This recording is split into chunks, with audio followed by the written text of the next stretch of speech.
বাজারে স্মার্ট টিভিগুলোর প্রাইসটা একটু বেশি হওয়ার কারণে সাধারণ মানুষরা স্মার্ট টিভিগুলো ক্রয় করতে পারে না। তো তাদের কথা চিন্তা করে বাজারে নিয়ে এলো অ্যান্ড্রয়েড টিভি বক্স।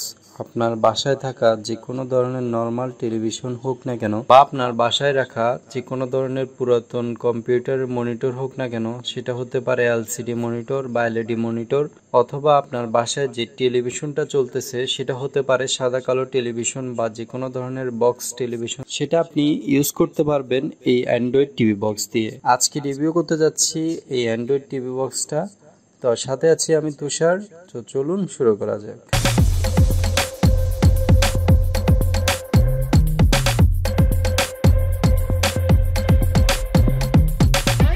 আমার হাতে আছে এখন MXQ Pro 4K রেজুলেশনের একটা অ্যান্ড্রয়েড টিভি বক্স। এটা আপনারা যে কোনো মার্কেটে পেয়ে যাবেন বা এটা দারাজেও পেয়ে যাবেন। দারাজে অ্যান্ড্রয়েড টিভি বক্স লিখে চার্জ দিলে পেয়ে যাবেন এটা। MXQ Pro আছে বা আরও বিভিন্ন ধরনের অ্যান্ড্রয়েড টিভি বক্সও আছে। তো আমার কাছে এই বক্সটা ভালো লেগেছে, তাই আমি এই বক্সটা নিয়েছি। এই বক্সটার রিভিউ মোটামুটি ভালো। তা আমি আজকে প্রায় 6 মাস পর আপনাদেরকে রিভিউ দিচ্ছি। এই জিনিসটা আমি 6 মাস আগে ভিডিও করে রেখেছি, দেন 6 মাস পর আমি টিউটোরিয়ালটা বানাচ্ছি। তো সর্বপ্রথম আপনাদেরকে এমনই বক্সটা দেওয়া হবে যেমন আমার হাতে দেখতেছেন। এটা হচ্ছে এই অ্যান্ড্রয়েড টিভি বক্স। এটা জাস্ট আমি আগে থেকে খুলে রেখেছি, দেন এখন খুললাম। বক্সটা খোলার পর আমাদের সর্বপ্রথম পারবেন যে MXQ Pro, এটা হচ্ছে 5G 4K রেজুলেশনের। এটাই হচ্ছে আমাদের মেইন ডিভাইসটা, অ্যান্ড্রয়েড টিভি বক্স যেটা, এটাই হচ্ছে মেইন টিভি বক্সটা। তো এটা আমাদের বক্সে সবার উপরে থাকবে। দেন আমরা বক্সটা ভিতরে দেখি কি কি আছে এটার ভিতরে। তো ভিতরে একটা চার্জার, এটা হচ্ছে চার্জার। বক্সটা ওপেন করার জন্য এই চার্জারটা দিয়ে বক্সটা ওপেন হবে। এটা হচ্ছে HDMI কেবল। এটা যদি আপনার অ্যান্ড্রয়েড টিভি থাকে, যদি স্মার্ট টিভি না শুধুমাত্র অ্যান্ড্রয়েড টিভি, তাহলে এই HDMI কেবলের মাধ্যমে আপনি অ্যান্ড্রয়েড টিভির সাথে জয়েন করতে পারবেন। তারপর এখানে দেখতে পারবেন যে এটা হচ্ছে রিমোট। এই অ্যান্ড্রয়েড টিভি বক্সটা কন্ট্রোল করার জন্য এই রিমোটের মাধ্যমে আমরা কন্ট্রোল করতে পারবো। এছাড়াও আপনি চাইলে মাউস কিবোর্ড দিয়েও কন্ট্রোল করতে পারবেন, সেটা আপনাদেরকে বিস্তারিত দেখিয়ে দিব। তো আমাদের টিভি বক্সটার সাথে আমরা একটা চার্জার পাবো, একটা HDMI কেবল পাবো, দেন একটা রিমোট কন্ট্রোল পাবো, আর মেইন ডিভাইসটা পাবো। এই চারটা জিনিস আমরা পাবো এই অ্যান্ড্রয়েড টিভি বক্সটার সাথে। বক্সটাতে সর্বপ্রথম দেখতে পারবেন যে 5 ভোল্টের চার্জার কানেক্টর রয়েছে। এটা চার্জারের মাধ্যমে বক্সটা ওপেন করতে হবে। তারপর রয়েছে ইথারনেট, আপনি চাইলে সরাসরি রাউটার থেকেও চালাতে পারবেন, তাছাড়া ওয়াইফাইয়ের মাধ্যমেও আপনি চালাতে পারবেন এটা। তারপর রয়েছে HDMI পোর্ট। আমি কিছুক্ষণ আগে আপনাদেরকে দেখিয়ে দিয়েছি যে বক্সের সাথে একটা HDMI কেবল দেওয়া হবে। আপনাদের বাসায় যদি অ্যান্ড্রয়েড টিভি থাকে বা পুরাতন কোনো মনিটর থাকে, তাহলে আপনারা HDMI কেবলের অপর প্রান্ত আপনার অ্যান্ড্রয়েড টিভি বা মনিটরে দেখবেন যে কোনো জায়গায় HDMI পোর্ট থাকবে, সেখানে অপর প্রান্ত লাগিয়ে দিবেন। তারপর রয়েছে AB পোর্ট। যাদের বাসায় অ্যান্ড্রয়েড টিভি বা পুরাতন কোনো মনিটর নেই, শুধুমাত্র তাদের জন্য এই AB পোর্টটা কাজে আসবে। যাদের বাসায় বক্স টিভিগুলো রয়েছে, শুধুমাত্র তারাই এই AB পোর্ট দিয়ে কানেক্ট করতে পারবেন। এবি পোর্টের জন্য একটা কেবল নিতে হবে, সেটা আপনাদেরকে আমি স্ক্রিনে দেখিয়ে দিচ্ছি। এই কেবলটার মাধ্যমে আপনারা আপনাদের বাসায় যে পুরাতন বক্স টিভি গুলো রয়েছে, সেই বক্স টিভির সাথে আপনারা এই এবি পোর্টের মাধ্যমে কানেক্ট করতে পারবেন। তারপর রয়েছে ডাটা আউটপুটের জন্য SPDIF পোর্ট। এটা আপনি ডাটা আউটপুটের জন্য ব্যবহার করা হয়। তারপরে সর্বশেষ দেখতে পারবেন যে 4টা USB পোর্ট রয়েছে। এটার স্পিড হবে 2.0। তাছাড়াও রয়েছে এসডি কার্ড পোর্ট, যেটার মাধ্যমে আপনি মেমোরির মাধ্যমে যে কোনো জিনিস আপনি টিভিতে দেখতে পারবেন। এই বক্সটা আপনারা 1GB র্যাম 8GB রমেও পাওয়া যাবে, আবার 2GB র্যাম 16GB রমও পাওয়া যাচ্ছে, আবার 4GB র্যাম 32GB রমও পাওয়া যাবে। আপনি যদি 1GB র্যাম আর 8GB রমে যদি ওই বক্সটা নেন তাহলে আপনার কিছুটা সমস্যা হবে, বক্সটা মাঝে মাঝে ল্যাগ করতে পারে। তার জন্য আপনাদের আমি সাজেস্ট করব আপনারা 464 যেটা থাকবে সেটা নেওয়ার জন্য। সেটার প্রাইসটাও রিজনেবল প্রাইসের মধ্যে আছে, আপনারা চাইলে সেই বক্সটা নিতে পারবেন। 4GB র্যাম 64GB রমে যে বক্সটা নেবেন আপনারা লাইভ কোনো কিছু দেখলেও আপনার কোয়ালিটিটা কোনো রকম ভাবেই খারাপ হবে না, অনেক সুন্দর এবং স্মুথ ভাবেই চলতে থাকবে। বক্সটা কালো কালারে পাবেন, এছাড়া অন্য কোনো কালারে বক্সটা পাওয়া যায় না। বক্সটা কানেক্ট করার জন্য আপনাদেরকে HDMI কেবলের মাধ্যমে কানেক্ট করতে হবে। ধরুন আপনার কম্পিউটারে আপনি বক্সটা কানেক্ট করতে চাচ্ছেন, কম্পিউটার মনিটরগুলোতে অনেক ক্ষেত্রে HDMI পোর্ট থাকে না, সেই ক্ষেত্রে আপনাদের জন্য একটা কনভার্টার ইউজ করতে হবে। কনভার্টারটার নাম হচ্ছে VGA to HDMI অথবা HDMI to VGA। এই জিনিসটা আপনারা দারাজে পেয়ে যাবেন। কনভার্টার লিখে VGA to HDMI লিখে সার্চ করলে পেয়ে যাবেন, 200 থেকে 250 টাকার মধ্যে পেয়ে যাবে। আর যদি বক্স টিভিতে কানেক্ট করতে হয় তাহলে এই কেবলটা প্রয়োজন হবে। বক্স টিভিতে কানেক্ট করার সময় 1/3 যে কেবলটা আছে সেই কেবলটা দিয়ে কানেক্ট করার সময় অ্যান্ড্রয়েড টিভি বক্সটা আসে না। প্রথমবারই আমি যখন কানেক্ট করতে গিয়েছিলাম সেটা আসে নাই বক্সটা, এর জন্য আমাকে HDMI to AV এই কনভার্টারটা কিনতে হয়েছে। কেনার পরে সুন্দরভাবে চলে এসেছে। সেক্ষেত্রে আপনাদেরকে HDMI to AV কনভার্টারটা কেনার সাথে আপনাদের 3/3 একটা কেবল কিনতে হবে। 1/3 এই কেবলটা আর কাজ করবে না, সেটা 3/3 কেবলটা নিতে হবে।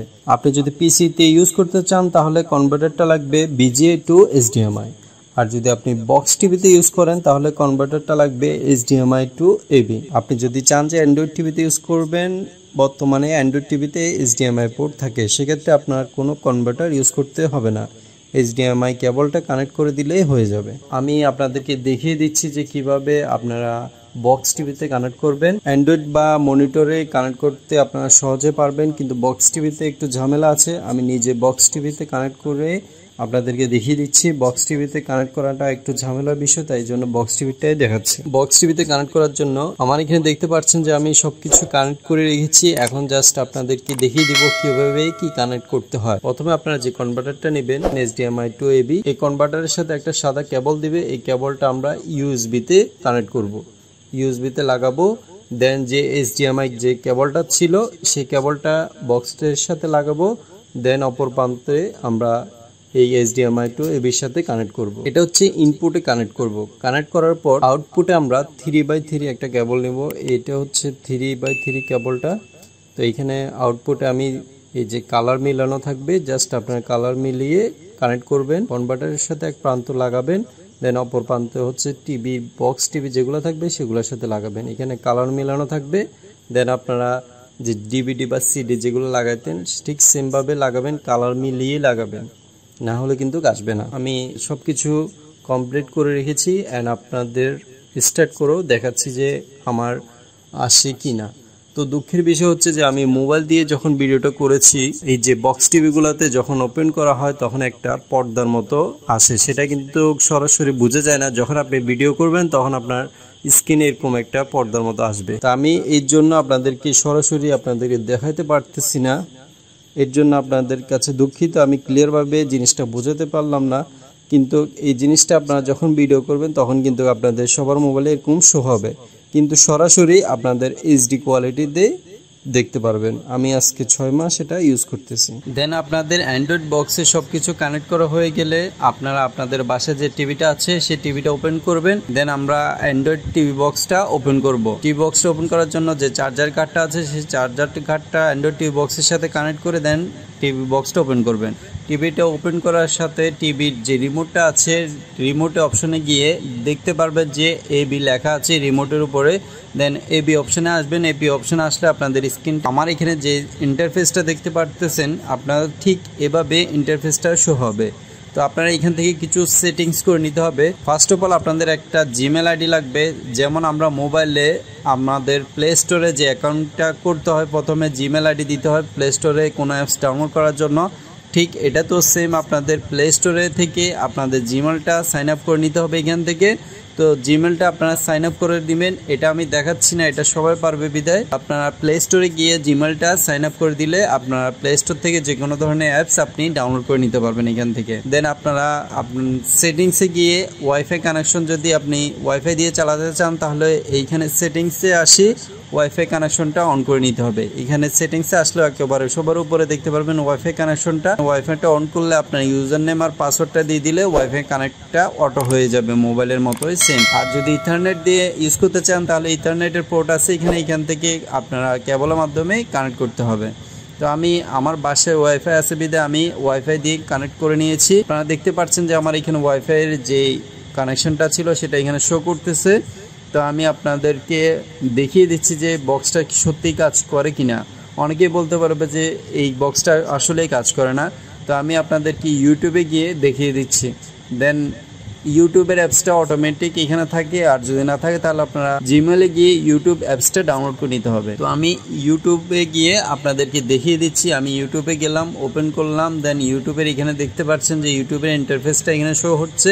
দেন এখানে কিছুক্ষণ লোডিং নেবে কারণ আমার নেট স্পিডটা একটু স্লো, এই জন্য। আপনার বাসায় ওয়াইফাই নেট স্পিডটা যদি স্লো হয়ে থাকে তাহলে স্লো কাজ করবে, আর যদি ফাস্ট হয়ে থাকে একটু ফাস্ট কাজ করবে। আমার ওয়াইফাই কানেকশনটা একটু স্লো বিদায় এখানে একটু স্লোভাবেই আসতেছে। তো আমি এখান থেকে আপনাদেরকে একটা গোপাল ভাঁড়ের ভিডিও ওপেন করে দেখাচ্ছি। তো এই হচ্ছে গোপাল ভাঁড়ের ভিডিও। দেন আমি ওপেন করলাম। ওপেন করার পর আমি সাউন্ডটা অফ করে দিচ্ছি কারণ কপিরাইটের ধরতে পারে এই জন্য। তো এইখানে দেখতে পাচ্ছেন যে গোপাল ভাঁড়ের একটা ভিডিও ওপেন হচ্ছে। কোনো ভিডিও ওপেন করার প্রথমে যদি অ্যাড আসে তাহলে টিভি বক্সের যে রিমোটটা থাকবে সেটার মাঝখানে দিলে অ্যাডটা স্কিপ হয়ে যাবে। তো এখানে দেখতে পাচ্ছেন যে আমার গোপাল ভাঁড়ের ভিডিওটা ওপেন হয়েছে। আপনারা ইউটিউবের ভিডিওগুলো এখান থেকে দেখতে পারবেন। এছাড়া আপনারা কিছু অ্যাপস আছে যেটা দিয়ে আপনি দেশি বিদেশি সব কিছু চ্যানেল দেখতে পারবেন, এটাতে কোনো ফি দিতে হবে না। যেমন আছে টফি অ্যাপস আছে, বিঞ্চ আছে, এছাড়া অনেকগুলো অ্যাপস আছে। আপনারা প্লে স্টোরে চার্জ করলেই পেয়ে যাবেন অনেকগুলো অ্যাপস। আমি বিঞ্চ ইউজ করি এবং কি টফি যে অ্যাপসটা আছে সেটাও ইউজ করি। আমার কোনো সমস্যা হচ্ছে না, অনেকগুলো চ্যানেল আপনি দেখতে পারবেন, কোনো সমস্যা হবে না, আপনার আর ডিসলাইনের প্রয়োজন হবে না। তো এই ছিল আজকের ভিডিওটা। আশা করি আপনাদের অ্যান্ড্রয়েড টিভি বক্স সম্পর্কে বিস্তারিত জানা হয়ে গেছে। আপনার যদি কোনো সমস্যা হয় তাহলে কমেন্ট করবেন, ইনশাল্লাহ আমি আপনার প্রবলেমটা সলভ করার চেষ্টা করব। তো আমার এই টিভি বক্সটা নিয়ে আমি অনেক দিন যাবত ইউজ করেছি বিধায় আমার যে ব্যক্তিগত অভিজ্ঞতা ছিল সেটার মাধ্যমে আমি রিভিউ করার চেষ্টা করেছি। আশা করছি ভিডিওটা আপনাদের ভালোই লেগেছে। যদি ভিডিওটা ভালোই লাগে থাকে আপনাদের ফ্রেন্ডদের মাঝে শেয়ার করবেন, আর ভিডিওতে একটা লাইক দিয়ে যাবেন অবশ্যই। আর এখনো পর্যন্ত যদি আমার চ্যানেলটা সাবস্ক্রাইব করে না থাকেন তাহলে প্লিজ আমার চ্যানেলটা সাবস্ক্রাইব করে রাখবেন পরবর্তী ভিডিও আপডেট পাওয়ার জন্য। তো ধন্যবাদ সবাইকে এতক্ষণ সাথে থাকার জন্য। ভালো থাকবেন, সুস্থ থাকবেন, আল্লাহ হাফেজ।